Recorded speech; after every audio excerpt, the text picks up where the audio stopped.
Dr. Peter Osborne has treated Linda McGarrah for gluten intolerance the past 4 years in Sugar Land.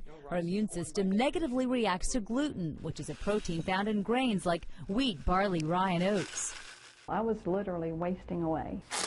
Gluten intolerance affects almost everyone differently. Some gain weight. Linda was losing weight. I went to 3 doctors who told me I was suffering from depression, and I knew I wasn't suffering from depression.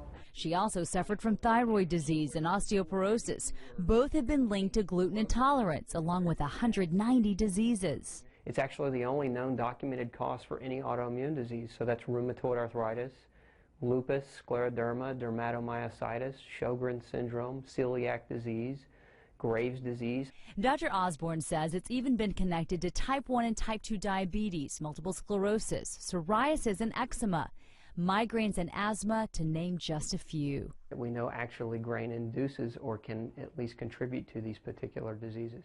Many doctors believe gluten intolerance is more common now because our food supply has been processed and manipulated differently the past 30 years.